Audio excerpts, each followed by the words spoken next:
Баршаңызға сәлем достар. Бүгін сіздермен Whoopie Pie тортының қалай жасалынатынын барлығы құпияларын ашып көрсететін боламын. Сіздер бір істегеннен де осылай болып әдемі болып шығатынын көресіздер. Сондықтан видеоның соңына дейін көріңіздер.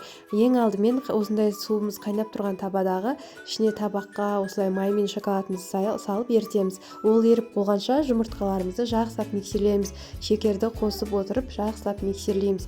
Бізді бұны миксерлеп боламыз дегенше майымызбен шоколадымыз еріп қалады. Сондықтан қосып жақсылап миксерлейтін боламыз.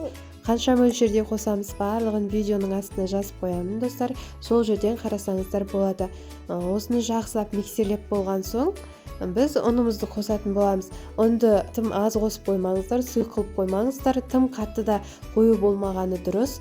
Осылай орташа пирог істегендегідей қоймалжыңда болуы керек. Онымен какаоамызды қосатын боламыз. Какаоларыңыз Малайзия какаоласы болса, дәл Қазақстан шоколадының дәміне ұқсайды, иісі де өте жақсы. Осы какаоны қолданыңыздар, сонда дәл шоколадтың дәмі шығып тұратын болады. Осылай міне, дәл видеодағыдай қоймалжыңды болса, жақсы ісіп, жақсы шығатын болады. Қазір мен жақсылап жақыннан көрсететін боламын.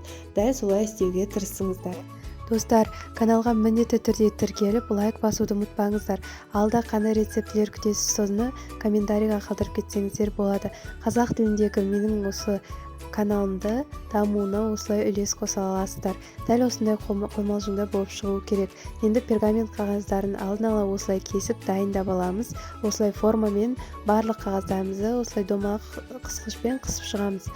Сіздерде егер де форма болмаса, кәдімгі осындай домалақ ыдысты алып, шет-шетін қаламмен сызып шықсаңыздар да болады. Қанша қасық саласыз, соны барлығына осылай салып шығып, осы домалақтың ішіне орналастырасыздар.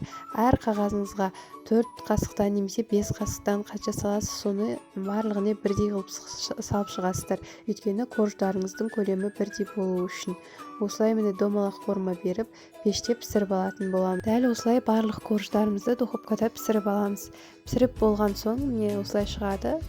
Барлығын біткен соң енді кремімізді бастаймыз. Кремімізге осындай крем-чиз деген творожный сырымызды қосамыз, сливкемізді қосамыз. Сливкелеріңіз 33% болу керек, және творожный сыларыңыз осындай болса өте жақсы болып, плотный болып шығады. Міне сливкиді көп мөлшерде қоспаңыздар. Осылай аз мөлшерде қосып, жақсылап осылай қою болғанша миксерлеп аламыз. Жақсылап миксерлеп алыңыздар. Кремдеріңіз плотный болып ұстап тұру үшін. Творожный сырды да жақсылап қосамыз. Өйткені бізге өз-өзін ұстап тұру керек. Осылай сахарный пудрамызды қосамыз. Бізге бұл сахарный пудра тәтті дәм беріп тұру үшін.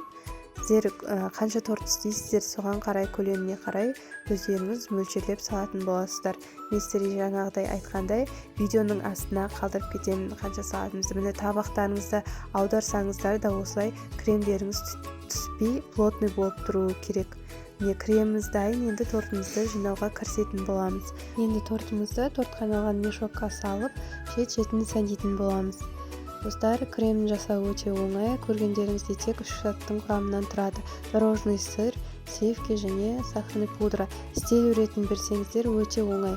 Мешоктың басына ешқандай насадка қоймай-ақ осылай істеп шықсаңыздар әдемі шығады. 2 рет істеген соң қолдарыңыз бірден үйреніп кетеді. Міне қиын болып көрінуі мүмкін, кремі көп секілді көрінуі мүмкін, бірақ олай емес достар. Міне крем өз-өзіне сіңіп кетеді. Көп болды деп ойламаңыздар. Крем өз-өзіне сіңіп, дәмі әдемі шығады. Міне осылай барлығын бір-біріне қойып, осылай шеттерін сәндеп, ортасын осылай жағып, сәндеп шығасыздар. Менде 5 крош шықты. Өздеріңіздің крошдарыңыздың қоспасына қосқанына қарай қанша мөлшерде шығады, сонша мөлшерде істейсіздер. Бетіне осылай басында еріткен шоколадымыз бар ғой, солай ертесіздер. Шоколад пен майды ертесіздер сондай қайнап тұрған суға.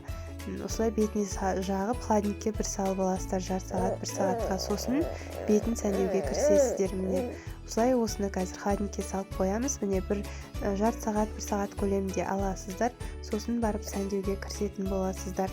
Міне қолыңызда қандай зат бар, солармен сәндей беріңіздер. Міне холодильниктен алдық. енді бетін сәндейтін боламыз. Сізде қандай зат бар, сонымен сәндей беріңіздер. Міне біз осылай альбени шоколадтардың бетіне қойдық, осылай мандаринмен сәндеп шықтық. Сіздер де өз ойларыңызбен, өз фантазияларыңызбен сәндей берсеңіздер болады. Немесе интернетте де өте көп, солардан қарап идеялар алып сәндесеңіздер де болады. Міне дәл осылай керемет болып шығады, дәмі өте дәмді болып шығады. Міндетті түрде істеп көріңіздер. Ас болсын. Сіздермен болған Айткүл.